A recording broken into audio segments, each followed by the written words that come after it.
So, dear brothers and sisters, indeed I'm very happy having this opportunity to talk as a lecture, Pinguin.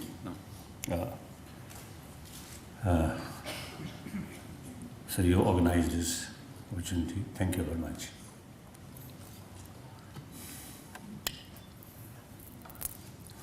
Then,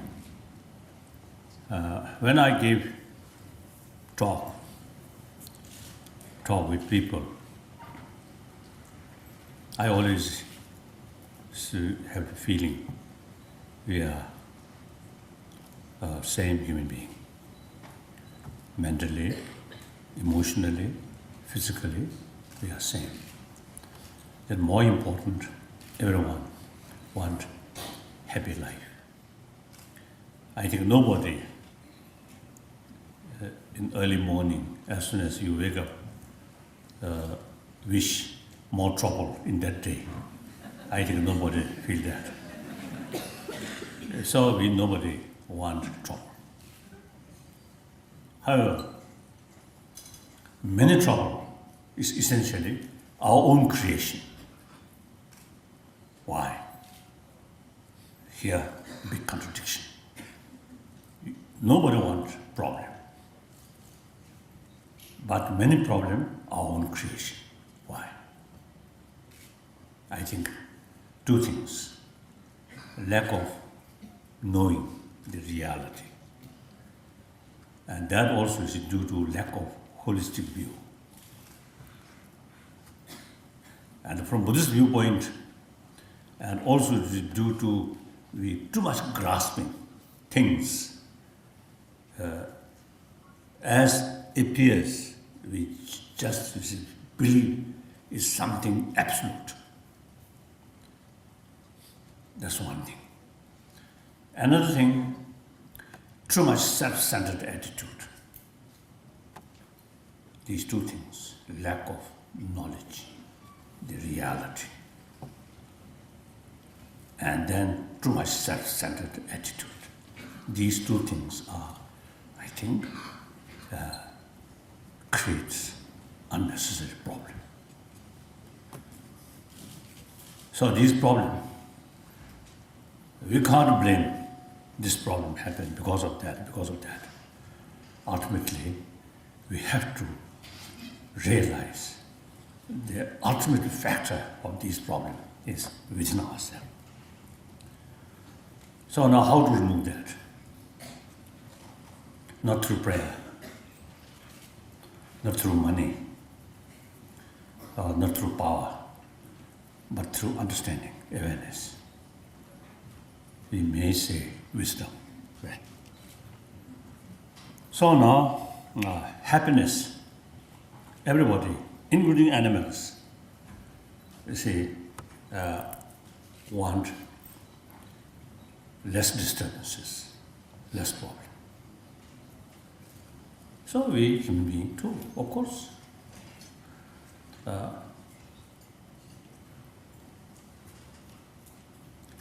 Now perhaps I think before talking the source of happiness,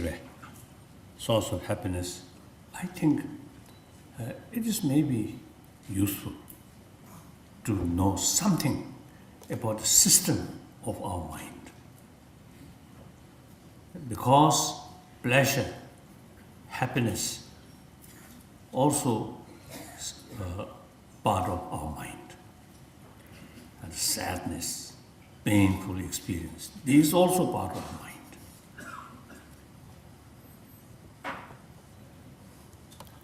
So usually you see people simply, they have the sort of feeling or impression, mind is something, one thing, one entity, something independent, something absolute. Up to now, as a result of meeting with many scientists, many occasions, in the scientific sort of field, still not clear sort of today distinction about sensorial mind and basic mind. Mental consciousness. Mental consciousness. Mental consciousness. So it is important to make distinction. Sensorial consciousness of mind and mental consciousness.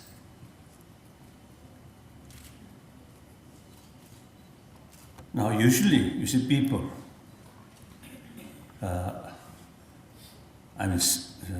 seeking some sort of pleasure or happy sort of, or experiences, but mainly relying on sensorial level. So, some beautiful things by eye consciousness, beautiful musics, sounds, ear consciousness. Similarly, taste, smell, Tactile objects. Tactile objects. And including sex. You see, all these five. There's some kind of positive experiences, mainly on sensorial level. These experiences, very temporary sort of experience. So long, music there, feel happy. That stop, no longer. And seeing something beautiful, feel happy. Once that gone, no. So certain sort of experience, mental level, through these sensorial level, again short. So now the mental level, if we develop sort of certain sort of positive experience, mental level, that remains long last. And then also the mental level, some experience, more calm, peace, pleasant sort of the feeling. Then sensorial level, even something sort of disturbance of voice, right? Noise, or it's a difficult, difficult facility, poor facility. Even physical illness, physical sort of pain, can subdue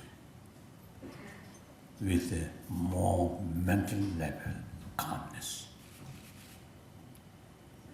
Other hand, mental level, too much fear, too much anxiety, too much stress. The sensorial level, some sort of enjoy the pleasant sort of feeling, experience, cannot subdue mental level anxiety or fear. So obviously, mental level experience are more important than the sensorial level experience. I think if we pay some attention, I think everybody experience the now here mental level happiness, not necessarily something a feeling of pleasure. I think happiness here, I think mainly in the sense of satisfaction. Even physical level, suffering, painful experience may bring deep satisfaction in mental level. So happiness mainly refer the consciousness level, right? Mental level. So now that, of course, all major religious traditions trying to bring calm, peace, or positive sort of feeling in the mental level. Most cases, I think, are common for all religious traditions. theistic religion, non-theistic religion, all is carry one sort of practice, that is faith. So faith, not sensory level. Faith, the sixth mind, Sixth consciousness. sixth consciousness or mental level consciousness.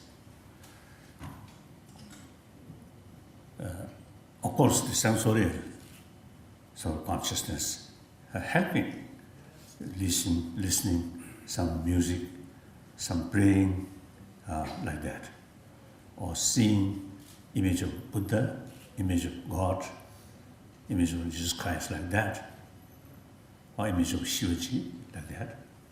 Of course, it helps, but the real sort of effect on mental consciousness, faith, not on sensory level, but mental consciousness. And then the practice of love, compassion, with that forgiveness, tolerance, contentment, all these sixth mental level, the mental level consciousness.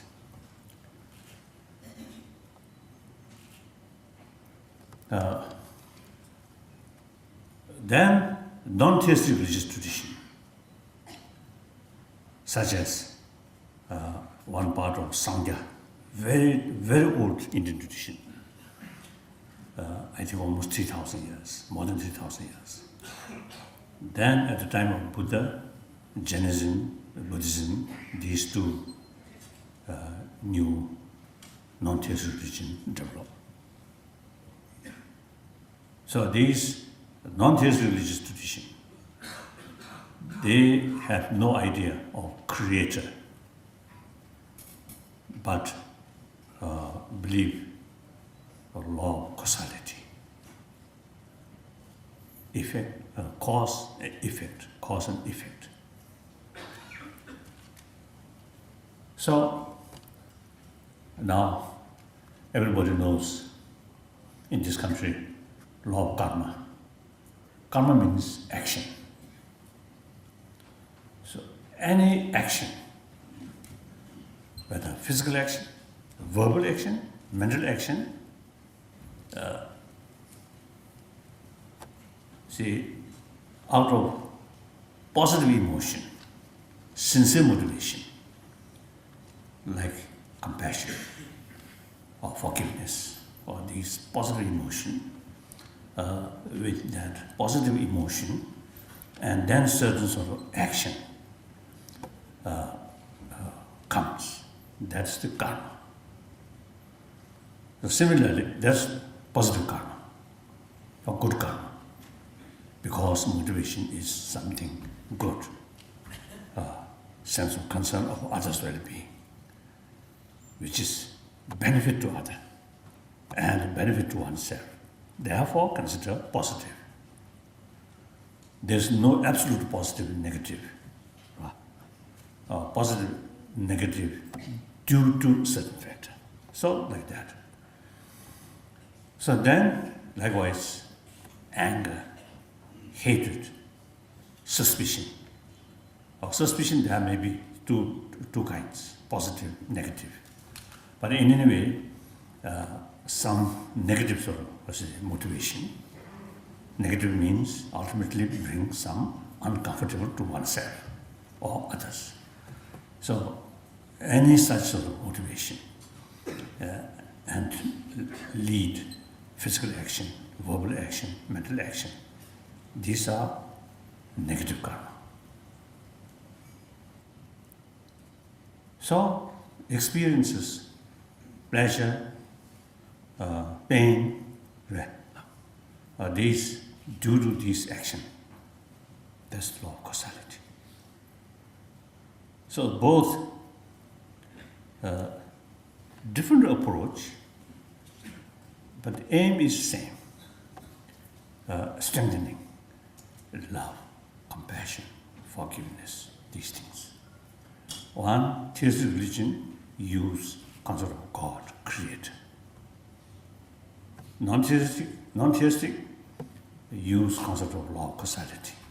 If you do good thing to other, you get benefit.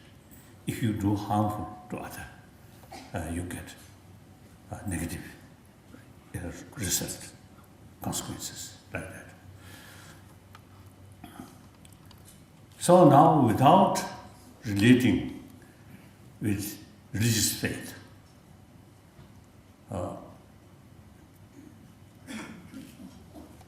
there are another way. Religions, any religious faith, also is related with some mysterious things.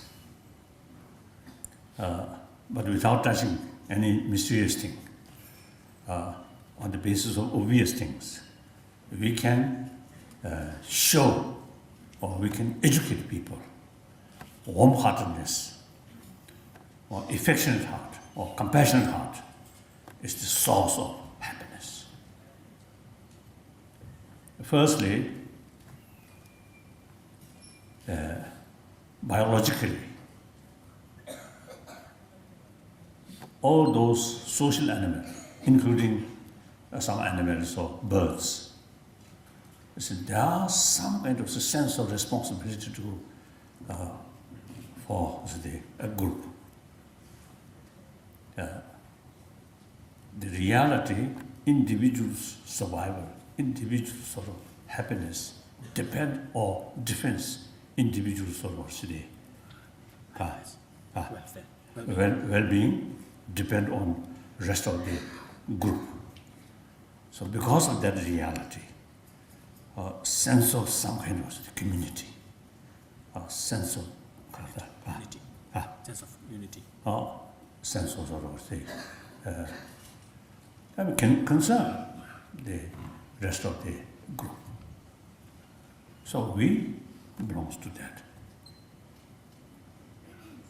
No matter what one single, powerful single person just alone cannot survive. For survival, not only our happy life, but even survival itself depends on the rest of the community. That's the fact. So because of that, emotional level, emotional world, there must be some emotion which brings together. That's affection, each other. So affection brings together, closer. Anger, expel. Suppose anger and attachment or affection, these two things for survival, the things which helpful to survive bring together, that's love, compassion. The things which harmful for your survival, expelling, that's anger. And fear, positive fear. If there is real sort of danger, then fear also is positive, brings cautious and expel. So, the emotional level, by nature, we have these two things. Protect oneself, or protect your own interest, expel the others, the opposite thing. So, affection, compassion is part of our mind for survival. Now here, we human, this level, other animals, same. Dogs, cats, many birds, all have the same sort of ability, same nature. Now we human being, we have this marvelous human intelligence. So therefore, on the basis of biological factors of certain emotion, on that basis, they use human intelligence for long-term interest, wider perspective of interest. Then we can increase these loves of compassion which biologically develop. Now here, the compassion or love, mainly biological sort of level, it is limited, biased, and also often goes with hatred or suspicion. Now, second level of compassion, love, through training, use human intelligence, use reasons, logics, or interest or wider perspective and long-term perspective. That actually become unbiased. Now, one clear example: the biological factor of love, compassion can develop towards your friend. Towards your enemy, instead of love, compassion, hatred, anger, suspicion. Because, you see, biological level, very much oriented others' attitude. Your friend's attitude good for you, so you love. Your enemy's attitude to you is harmful, therefore, anger, these negative things. Now use human intelligence. Yes, irrespective whether the individual, friend or enemy or neutral, but still part of the community. So your life depends on the community. Member of the community, not necessarily all are your friend, but some disagreement people, also part of the community. So now today's world, you see each other may be negative sort of attitude, but for survival, need both. So I often see expressing, now today's world, our sort of century-old strong feeling, we and they, and between them, some kind of solid barrier. Every sort of care, we don't care, no bother, or even wish some bad things, them. So that old way of thinking. In ancient time, each community, each nation, more or less independent. Now today, everything interdependent.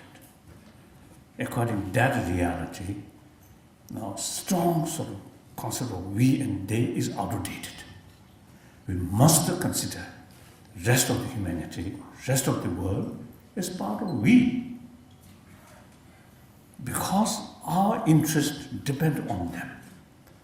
Now here, personal attitude, not much relevant. So therefore, using these sort of reasons, and we can extend our genuine sense of concern or well-being, not on the basis of their attitude, but basis of one of our community. Irrespective their attitude, individual attitude towards you, but still part of the community. Therefore, on that level, not oriented their attitude, but oriented as a human brothers and sisters, part of the community.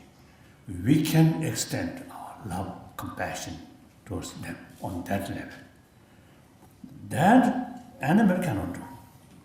We human beings, using our intelligence, we can do, we have the potential to develop that level of compassion. That is unbiased. Genuine compassion. Now here it is important to make distinction. Others' action or attitude and the being itself. So others' action is concerned, others' attitude is concerned, if so-called your enemy create a problem for you. So as far as the action is concerned, you may take appropriate countermeasure. But as an actor, as a human being, human brothers and sisters, you still can keep compassion, sense of concern of their well-being. In fact, the serious concern about their well-being, if you let their wrongdoing without check, ultimately they will suffer. So out of sense of concern of their long-term, their well-being, take countermeasure in order to stop their wrongdoing. So that kind of attitude is actually looks countermeasure, but actually compassionate sort of work, like that. So therefore, these are sort of training, way of training our mind, not through meditation, but utilize our intelligence, analyze. Through that way, our concept, you see, can change. Once we develop our mental attitude is more realistic, based on reasons and more open, then you can keep happiness. Happiness here very much related with calm mind, no stress, no anxiety, no fear. On one level, you can see negative things, but in deeper level, still you can keep calm mind. Irrespective whether religious believer or non-believer. So now scientific finding. Often you see that they call healthy body, healthy mind. Very close link. Agitated mind, longer period, really very, very harmful for our physical health. Calm mind, healthy mind, no matter the circumstances, you individually, if you can keep healthy mind, then that immense benefit to your own physical health. So actually, some scientists is telling in our sort of meeting, many occasions, they say fear, anger, hatred is actually eating our immune system. Other hand, keep our mind calm, less stress. Very, very helpful to keep immune system. Increases, even increasing. I often sharing with audience, one occasion in New York, one meeting, some medical scientists and also some other sort of scientists in other fields. And one medical scientist, he mentioned, according to his sort of finding, those people who come, also who express often I, me, mine like that, such people have greater risk of heart attack. Reason, of course, such people very much cherishing oneself, but too much self-centered sort of attitude. So with that kind of attitude, even small problem appears unbearable. Once you develop more open heart, sense of concern of others' well-being, and usually I call our inner door open. Then firstly, through that way, you can communicate with other people very easily. That brings more friend. That reduces loneliness feeling. And also more compassionate attitude, the problems. Okay, this is a problem, but okay. That kind of sort of feeling, attitude, that immense help to reduce anxiety, stress. Wow. So it is very, very sort of useful for our health. After all, we are, as I mentioned earlier, social animal. So this mental attitude is very well,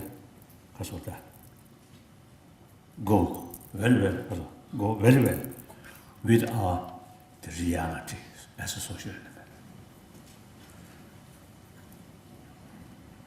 I think generally people, stress importance of education. It's very right. Many problems due to lack of knowledge, due to ignorance. Many unnecessary problems we are facing. So through education, equipped way to look the thing more wider way, more comprehensive. Then we get the holistic picture. So actually, very purpose of education is reduce gap appearance and reality. So education should be more holistic way. That's, I think, very important. So everybody consider importance of education. One thing. Then, on the basis of scientific sort of finding, the positive emotions are very important for our health. And a happy individual, happy family, happy community. So that I usually consider the real way or real method, the art of happiness. I really feel like that, according to my own sort of little experience. Now person, I think around 76. So age 16, I lost my freedom. Age 24, I become refugee, stateless, homeless. But anyway, I lost small home Tibet, but I found big home India.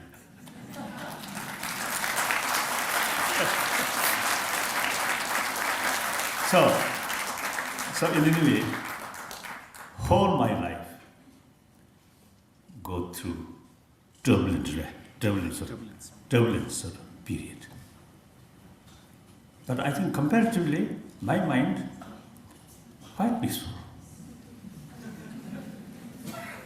I hope not due to dullness. Dullness. I don't think too much dullness. I don't think. My mind quite sharp. When I engage with really famous scientists, these people, when they talk, my knowledge compared with them, of course, almost zero. But we train through Nalanda sort of tradition. Every single point analyze, logically analyze. So that really immense help to sharpen our mind. So I hope it's my mind not that dull. However, you see, during these sort of turbulent sort of experiences of life, my mind comparatively quite calm, not much problem. So immediate result is my health is very good. Actually, you see, important organ, because of gallbladder, that gone. About, I think, 2-3 years ago, I think, through surgery, you see, that gone. So, this body looks very normal human being, but one important human organ missing. But basically, my health, very good. I think my mental state, I think, really makes sort of the differences. This I feel. So some of my sort of friend physicians, after they check my sort of physical condition, often they say, oh, your physical condition is not like the person whose age 70s, over 70s, but looks still 10 years because of that. Shamba, Yeah, youth, younger, teenager. they're like that. So they say like that. So there's nothing. So some usually people, when they introduce, according to some other sort of information, they describe me as a reincarnation of Kasa, Avalokiteshvara. I know I am whether truly reincarnated sort of higher being or not. I know my own mind. I can read my own mind.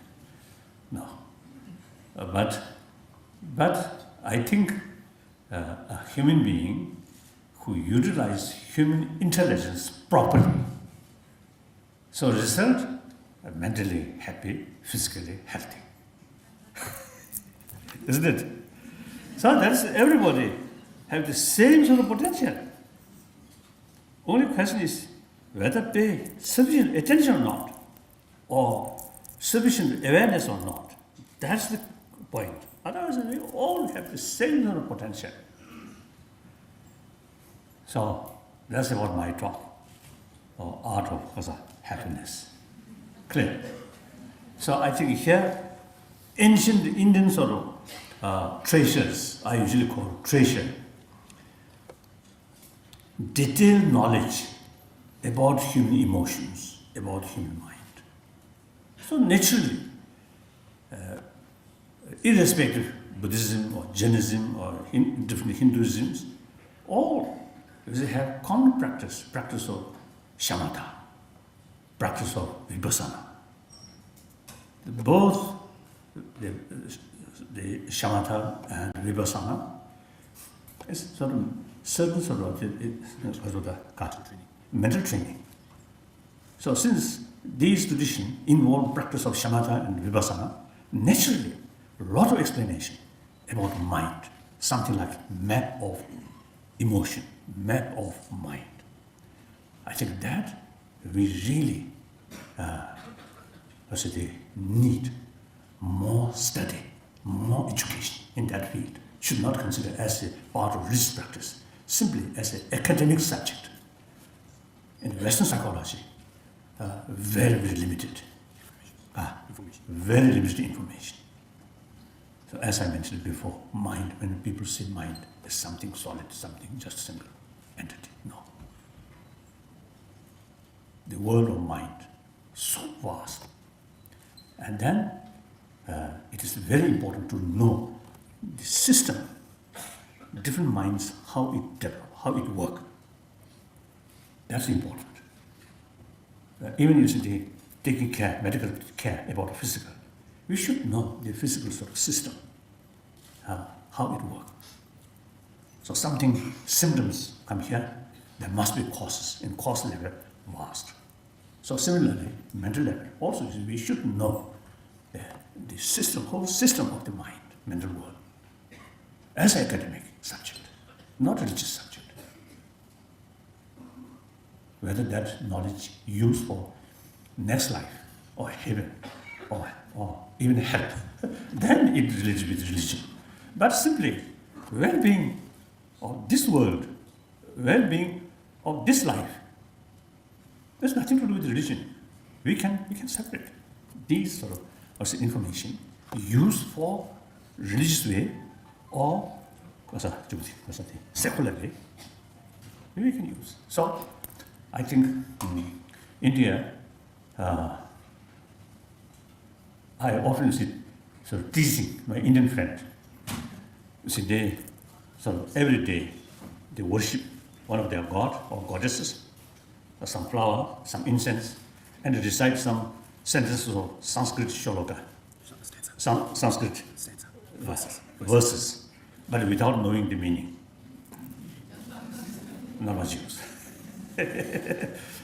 So we must pay more attention, study these really rich richness of ancient Indian sort of philosophy or Indian thought. That's very important. Then also, India, comparatively religious nation. So I often express religious faith and the injustice of the actions, like corruption, cannot go together. There's no third choice, only two. Faithful, religious-minded, caring, honest life, justice life, truthful life, or corrupt life, denying God, denying karma, just seek money, power. So it is a really big contradiction. Pray to Shivaji, pray to Ganesh, but meantime, no hesitation, corruptions. This big contradiction. Whether believer or non-believer, if the society, whole society, more clean, transparent, everybody feel happy. Nation can build more rapidly. A lot of corruptions, a lot of injustice. Then millions of poor people suffer most. So therefore, from the national interest viewpoint, India is the most populated democratic nation. Last over 60 years, India, I think, very, very stable country because of democracy, rule of law. So, the people of India should think that level, how to build healthy India. So each Indian individual has the moral responsibility to build India more healthy way. Then India truly can make significant sort of significant sort of impact on the world because of the size, because of long history, like that. Thank you.